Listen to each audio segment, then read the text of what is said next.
Hello students, welcome once again. Let us continue our chapter number 3 of geography, that is humidity and clouds.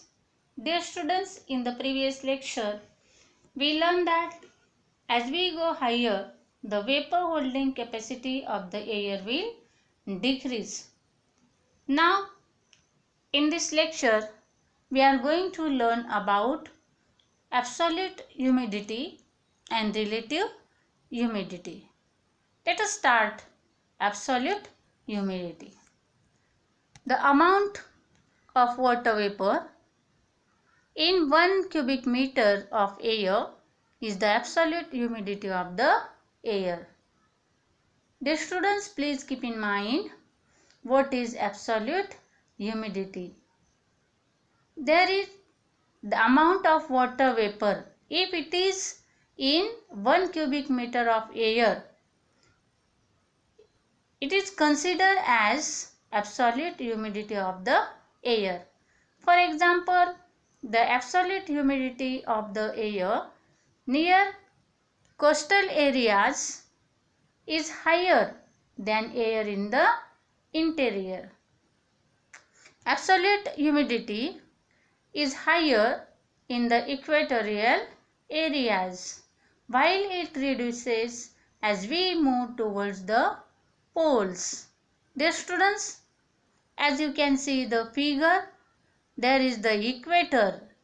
Equator means the central line of the earth. It means the central part of the earth is considered as equator. And here the absolute humidity is higher in the equatorial areas and it is reduced as we move towards the poles, that is south poles and north poles. The distribution of land and water on earth and the seasons also affects absolute humidity. Dear students, now let us see, use your brain power. Some questions are given here. Question number first. In which season is humidity generally more? Question number second. How does humidity affects the human body? Question number third. Observe how humidity affects the food materials at a home. Fourth is there a relation between the formation of fungus and humidity? What is your answer, my dear students? That is, answer is yes, there is direct relationship between formation of fungus and humidity. Humidity supports the growth of fungus. Now, next question. How is the early or late drying up of clothes related to humidity? Dear students, what is the answer? The answer is as the moisture holding capacity is found to be high in low humidity air, it leads to early drying up of clothes. As the moisture holding capacity is found to be low in high humidity air, it leads to late drying up of clothes. Dear students, in this way, you have to read these questions and write the answer of the questions in the notebook. Now, let us see about relative humidity. Here, dear students, relative humidity is expressed in percentage. The amount of water vapor present in air can be expressed as a percentage of the amount needed for saturation at the same temperature and same volume. So it is expressed in percentage. Dear students, as you can see the image, there is the formula of relative humidity is equal to absolute humidity upon vapor holding capacity. RH means relative humidity and it expressed in percentage. Dear students, formula is here. Relative humidity is equal to absolute humidity upon vapor holding capacity and multiply by 100. So, some questions are given here. Let us see. Question number first. What will be the relative humidity of air whose absolute humidity is 20 gram per meter cube and vapor holding capacity is 30 gram per meter cube? Let us see the answer. Relative humidity is equal to absolute humidity upon vapor holding humidity into 100 is equal to absolute humidity is 20 gram per meter cube upon vapor holding capacity multiply by 100. My dear students, the given absolute humidity is 20 gram per meter cube and vapor holding capacity is given, that is 30 gram per meter cube. So use the formula. Relative humidity is equal to absolute humidity upon vapor holding capacity into 100. Relative humidity means 20 upon 30 into 100. Relative humidity is 66.66 percentage. So, relative humidity of the air is 66.66 percentage. Now, let us see the second example. If the absolute humidity of the air is 15 gram per meter cube and the vapor holding capacity is 15 gram per meter cube, then what is the relative humidity of the air?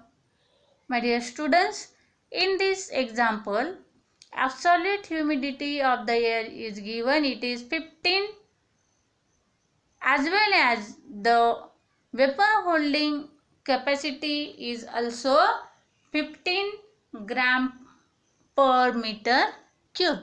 Then easily you can tell the answer orally of this question.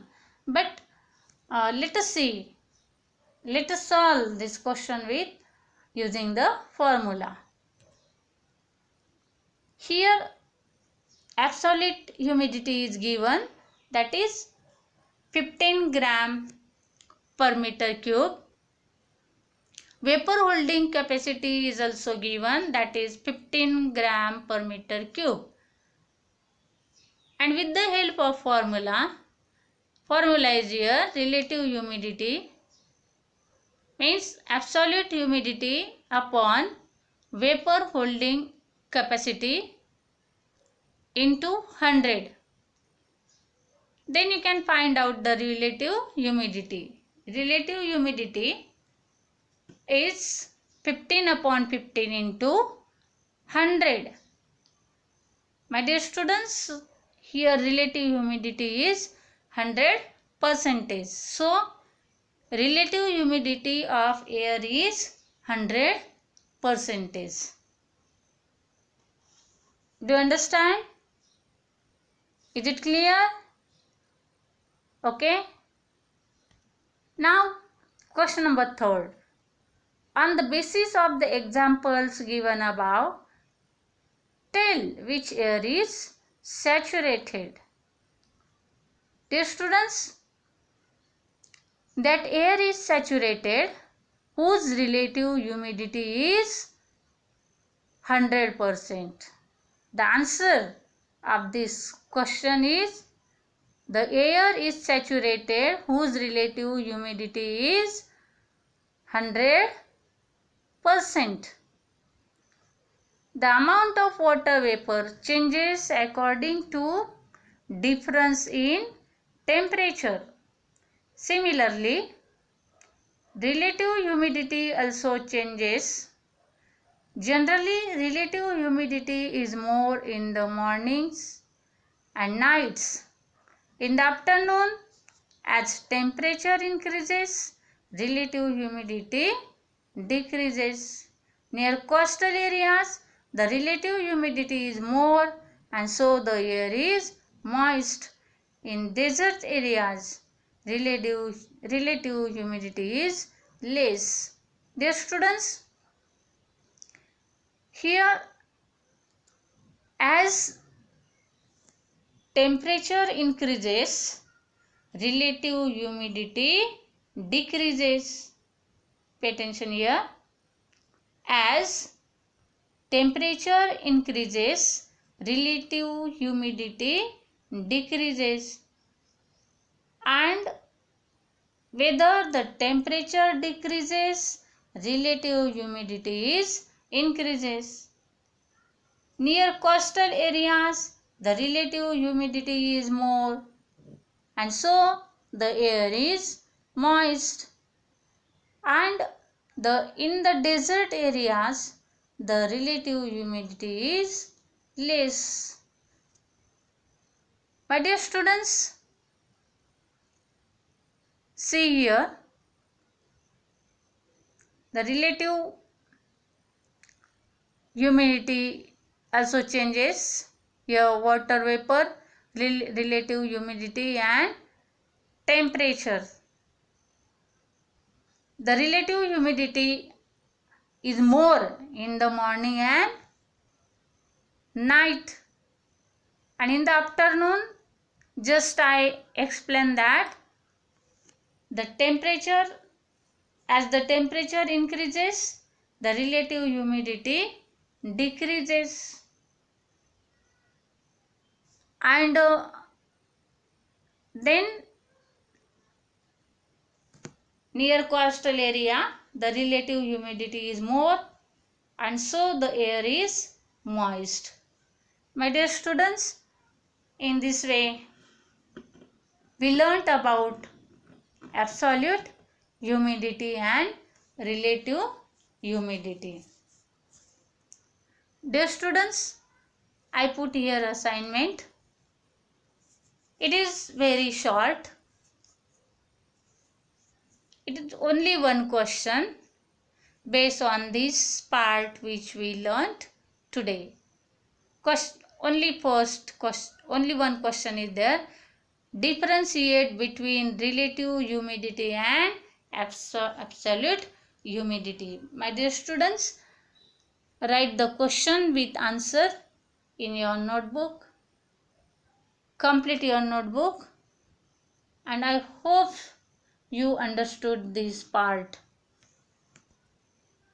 My dear students, remaining part of this lesson we will learn next period. Thank you and have a nice day.